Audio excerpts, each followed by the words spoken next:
Bapak ibu masukkan anak di pondok pesantren saya milih-milih. Kalau mau udah ribuan saya punya murid di pondok ini, tapi saya milih-milih.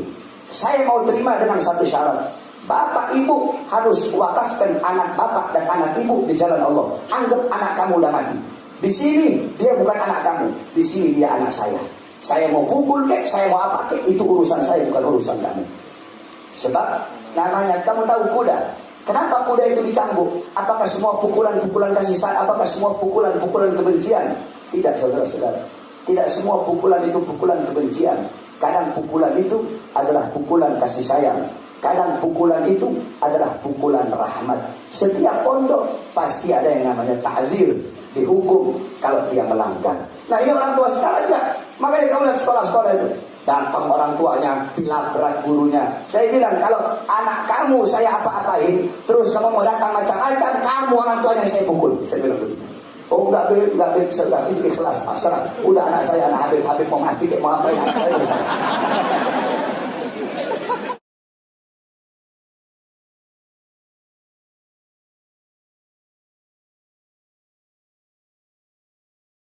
Satu contoh, kami punya guru di Sulawesi. Saya asli Sulawesi.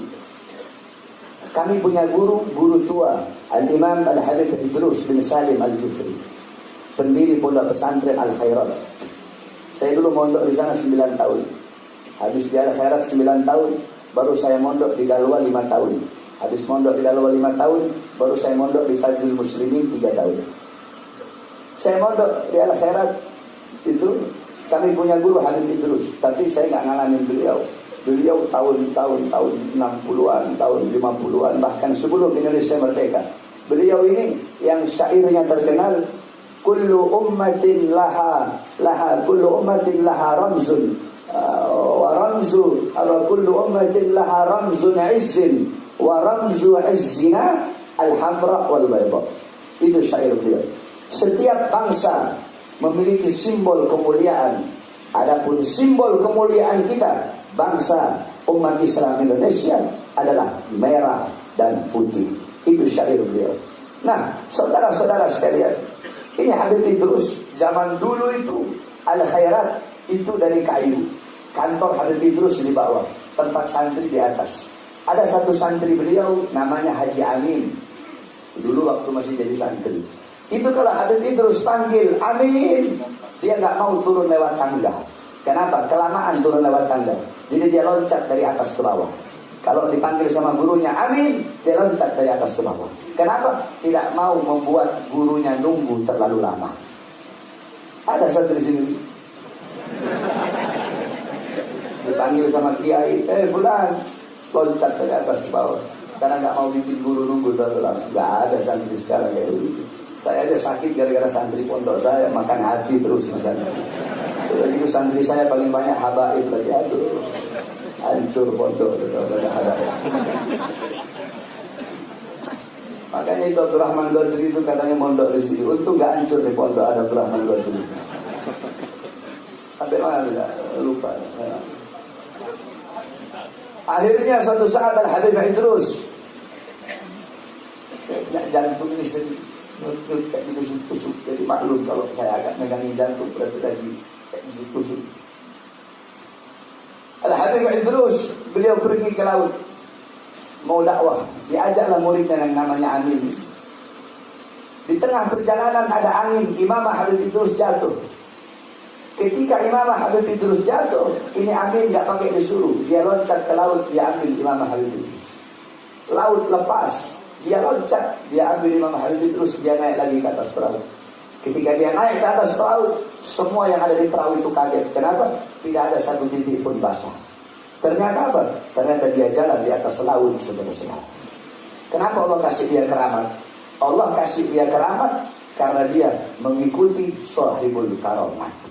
Oleh karenanya saya wasiatkan kepada semua santri-santri Darul Islam, jangan pernah putuskan hubungan hatimu dengan engkau punya guru. Jangan ada rasa suudzon kepada gurumu. Kalian para santri, saya kasih tahu sama kamu semua. Kamu santri, walaupun kamu taklim, walaupun kamu belajar sampai habis kepala kamu, Walaupun kamu sholat sampai hancur dari kamu sujud, walaupun kamu puasa sampai badan kamu kurus tinggal tulang, tapi kalau kamu tidak mendapatkan ridha seorang guru, kamu tidak akan pernah mendapatkan ridha Allah Subhanahu wa taala. Oleh karenanya jaga hubungan batinmu dengan seorang guru, akhlak, adab kepada seorang guru. Bukan cuma ente taklim, belajar saja. Bukan hanya belajar. Al-ilmu bit-ta'allum wal barakah bil khidmah. Ilmu didapatkan dengan belajar. Adapun keberkahan bukan didapatkan dengan belajar, tetapi keberkahan didapatkan dengan khidmat kepada guru, melayani guru, berbakti kepada guru, taat kepada guru. Dan kalian sebagai seorang santri harus punya mujahadah, harus punya himmah, ghirah, bermujahadah, bersungguh-sungguh di dalam menuntut ilmunya Allah. Nggak ada nyantri yang enak, itu nggak ada. Nggak ada pondok pesantren yang enak, nggak ada. Mungkin ada kalau pondok-pondok modern yang enak-enak, yang tidurnya AC, ya mungkin itu ada. Tetapi setahu saya sebagai santri belasan tahun, yang namanya mondok itu nggak enak. Al-Imam Syafi'i sudah bilang, itu ini syair semua kamu pasti hafal. Apa kata Imam Syafi'i? Man lam yaduk gulla au burra ta'allumi sa'atan tajarra'a tula hayati.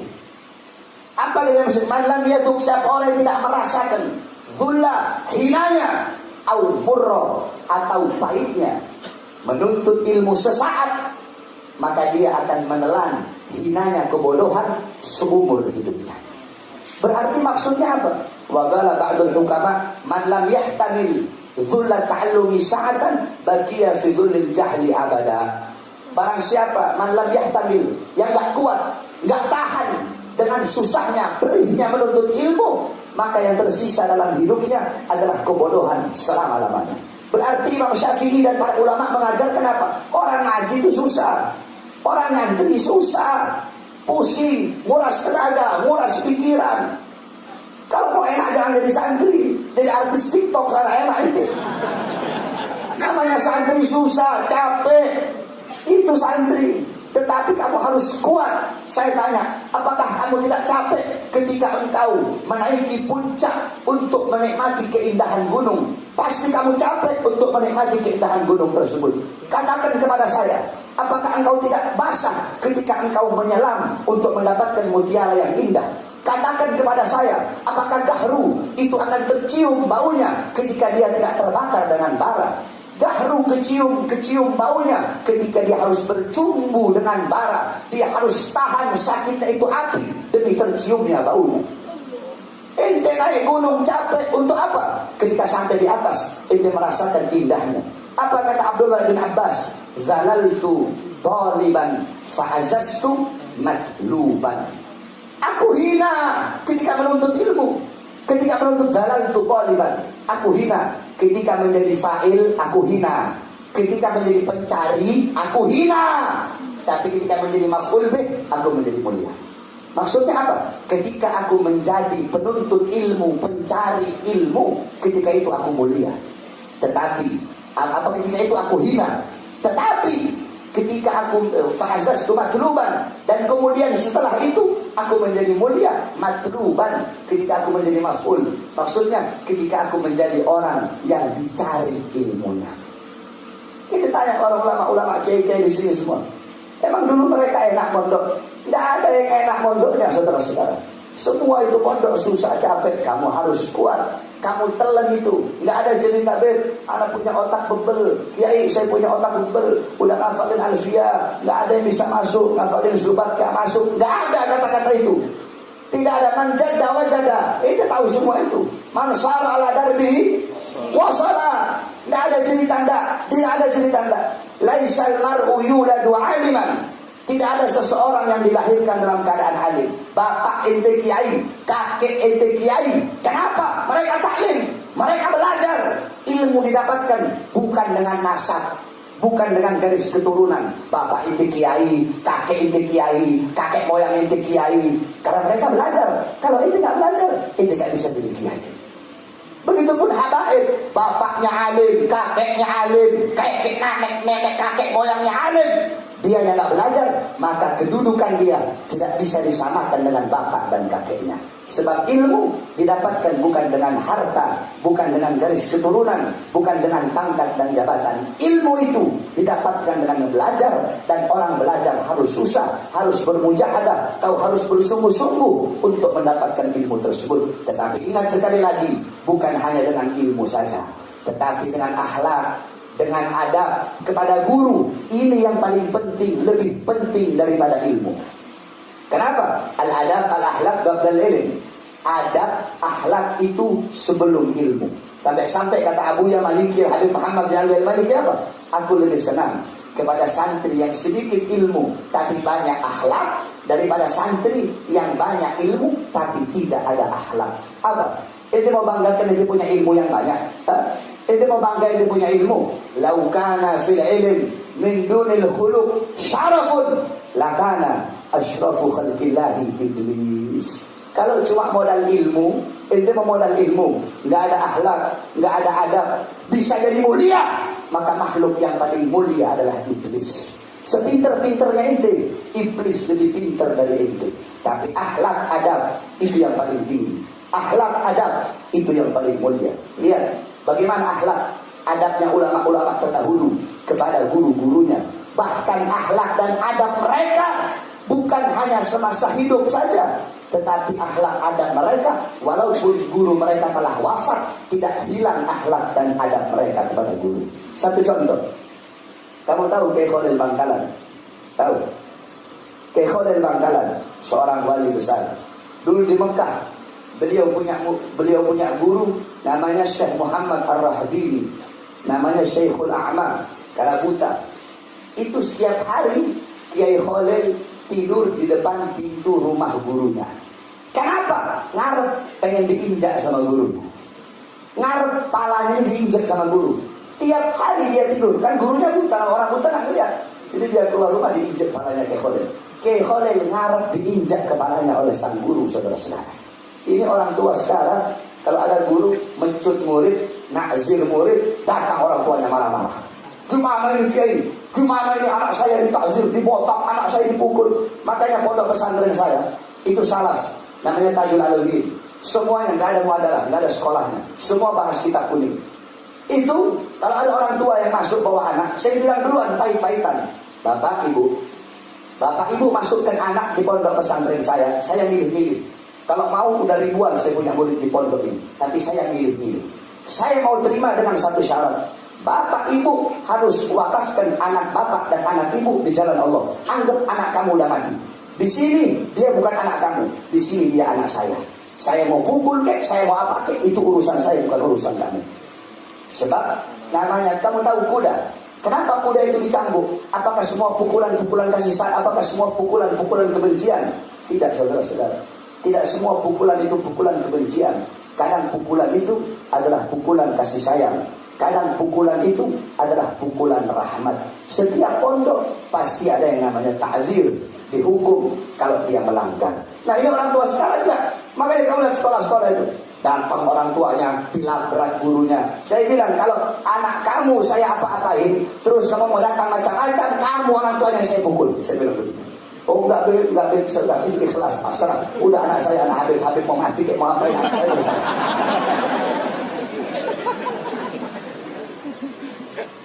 Akhlak, adab kepada guru itu sangat penting. Al-Imam Taqiyuddin ketika beliau sedang mengendarai kendaraan, tiba-tiba ada seorang petani. Ini petani ngomong, sa'altul mas'alah ila Muhyiddin An-Nawawi. Aku pernah bertanya satu masalah kepada Imam Muhyiddin An-Nawawi. Imam Taqiyuddin beliau turun dari kudanya. Kemudian anaknya nanya, "Abah, kenapa kamu turun dari kuda?" "Aku tidak mau naik di atas kuda, sedangkan ini petani yang pernah melihat guruku, dia dalam keadaan berjalan.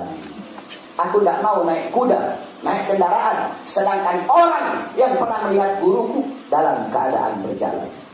Kiai Khalil Bangkalan, saya cerita saudara. Kiai Khalil satu waktu beliau naik delman. Ketika beliau naik delman, saudara-saudara, ketika itu beliau naik delman, beliau nanya sama tukang delman, "Ini kudanya dari mana, Cak?" "Oh, ini kudanya dari Bima, Kiai. Turunin saya." "Loh, kenapa Kiai?" "Turunin saya sekarang." Diturunin. "Emang kenapa Kiai?" Saya punya guru orang Bima, makanya saya tidak mau naik kuda yang berasal dari Bima. Sampai segitu ta'zim, hormatnya mereka kepada guru. Seperti itu saudara sekarang. Oleh karena belajar kamu yang benar. Ilmu tidak bisa didapatkan kecuali dengan kesungguhan dan khidmat. Kamu pikir ulama zaman dulu mereka nggak susah dalam menuntut ilmu? Kamu buka kitab, ada kitab namanya Inbahur Ruwat ala Anba'in Nuhad. Mungkin dipelajari di sini. Kamu buka itu kitab, kamu lihat di situ ada satu cerita. Bahwasanya dulu ada namanya Syekh Abdullah Az-Zubaydi. Itu kitab Inbahur Ruwat ala Anba'in Nuhad. Itu kitab yang menjelaskan tentang ahli nahwu, kisah-kisah para ahli nahwu. Di situ diceritakan semua. Nah, dulu ada nama Syekh Abdullah Az-Zubaydi. Beliau belajar kepada Al-Imam Abu Ali Al-Qali, belajar nahwu. Itu beliau mau belajar setiap hari dia tidur di kandang gurunya. Tiap hari tidur di kandang guru. Kenapa? Karena agar cepat bangun, agar cepat pengen berada di barisan paling depan di dalam menuntut ilmu kepada gurunya. Al-Imam Ibn Jandal Al-Qurtubi. Tahu, bukan Abu Jandal Bollywood bukan. Ibn Jandal Al-Qurtubi. Al-Imam Ibn Jandal Al-Qurtubi, beliau belajar kepada Imam Abu Mujahid. Itu beliau kalau mau belajar masuk lorong. Masuk lorong, makin hari makin sempit. Keluar dari lorong, kulit-kulitnya sudah sobek semua, saudara-saudara. Kulit-kulitnya tertinggal di lorong. Saking semangatnya dalam menuntut ilmu. Syekh Abdul Qadir Jailani. Syekh Abdul Qadir Jailani, beliau pernah ketika menuntut ilmu lapar. Ketika beliau sedang lapar, itu beliau merangkak di padang pasir. Ngapain? Makan pucuk-pucuk daun. Kamu pikir ulama dulu gak susah ketika menuntut ilmu? Al-Imam Syafi'i, ibunya orang susah. Buka kitab Tabaqat Asy-Syafi'iyah. Di situ diceritakan tentang kisah ulama-ulama mazhab Syafi'i, semuanya ada di situ. Itu Imam Syafi'i, ibunya susah buat beli kertas, gak punya uang. Akhirnya Imam Syafi'i ngambil apa? Ngambil tulang-tulang beliau. Ambil tulang depan Imam Malik ngomong, beliau tulis. Nanti kalau tulangnya udah penuh, beliau taruh di botol. Sampai rumahnya penuh dengan botol-botol yang berisi tulang. Sampai tiap hari beliau tidurnya seperti ini. Karena terlalu banyak kitab-kitab tulisan-tulisannya dulu. Susah ulama-ulama dulu. Al-Imam Jarir Ibn Hashim selama 7 tahun. Kalau ini kitab Syairul Alam An-Nubala, Al-Imam Az-Zahabi, selama 7 tahun belajar di bawah cahaya bulan. Kenapa? Gak punya uang buat beli lentera, gak punya uang buat beli lilin. Jadi belajarnya selama 7 tahun di bawah cahaya bulan. Dalam keadaan seperti itu saja beliau masih semangat dalam menuntut ilmu. Ini sekarang udah enak. Kendaraan ada, lampu ada, kamar ada, semua ada. Kenapa tidak ada ghirrah dan himmah untuk menuntut ilmunya Allah Subhanahu wa ta'ala? Oleh karenanya sekali lagi ana sampaikan kepada seluruh para santri-santri, ente pengen ilmu, bersungguh-sungguh dalam mendapatkannya. Tetapi ente ingin dapat keberkahan, maka dengan akhlak, adab, sopan santun, khidmat, layani betul-betul. Ente punya guru, layani betul-betul. Ente buka kitab Sayyidul Afkar. Dalam kitab Sayyidul Afkar ada sebuah syair yang dimana dijelaskan dalam syair tersebut, gum lil muallimi waqfihi. Santri semua dia kan, ente nggak ada yang hafal itu. Gum lil muallimi waqfihi tabjila, kadal muallimu an yakuna rasula. Gum, berdirilah, sambut kau punya guru. Sambut kau punya guru, berdiri, sambut kamu punya guru. Beri mereka penghormatan dengan penghormatan yang agung. Kenapa? Kadal muallimu an yakuna rasula. Karena hampir-hampir seorang guru itu sama seperti Rasul. Hampir-hampir saja guru itu sama seperti seorang Rasul. Dalam kitab Sayyidul Afkar juga dijelaskan. Dulu ada ulama besar namanya Al-Imam Al-Iskandar. Beliau lebih mengutamakan guru daripada orang tuanya. Orang-orang nanya, ya Imam, kamu kenapa kok lebih mengutamakan guru daripada orang tua? Apa jawab beliau? Lianna abi sababul hayatil faniyati wa muallimi wa muaddibi wa syaikhi sababul hayatil baqiyati. Kenapa aku lebih mementingkan guru daripada orang tua? Karena orang tua adalah sebab kehidupanku di dunia yang fana ini. Orang tua menjadi sebab aku ada di kehidupan yang tidak kekal, di kehidupan yang akan hancur. Sedangkan guruku, pendidikku, pengajarku, mereka yang menjadi sebab kehidupanku yang kekal, yaitu akhirat. Oleh karena yang dikatakan oleh Nabi, orang tua itu ada 3. Yang pertama yang melahirkanmu, yang kedua yang anaknya kau ambil sebagai istrimu. Siapa? Mertua. Yang ketiga adalah guru, dan yang ketiga ini yang paling utama. Oleh karenanya minta ridhonya guru, khidmat, berbakti sama guru, akhlak, adab sama guru itu sangat penting, saudara-saudara sekalian. Saya kasih tahu sama kamu. Mungkin kamu berpikir, kenapa ya Bahar ini kok kayak begini? Padahal dulu Bahar mondok jarang taklim. Saya santri paling nakal dulu di pondok. Kamu boleh tanya anak-anak Dalwa, anak-anak akhirat. Kamu tanya, paling nakal, tukang berantem dari pondok. Makanya ke bawah-bawah sampai sekarang ini sudah berantem terus. Tetapi kenapa? Saya punya hati selalu berhubungan batin dengan saya punya guru. Mau saya dipukul, saya ridho. Mau diapapun sama guru, saya ridho.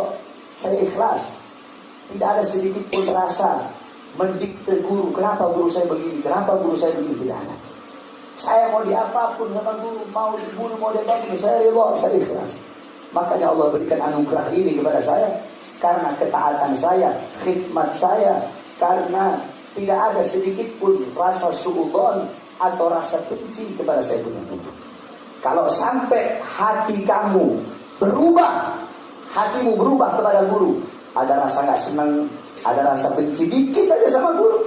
Walaupun kamu datang ke semua wali dari ujung barat sampai ujung timur, wali-wali itu tidak bisa membenarkan hatimu kecuali guru. Dosa kepada orang tua, uququl walidain, dosa kepada orang tua masih bisa diharapkan ampunan.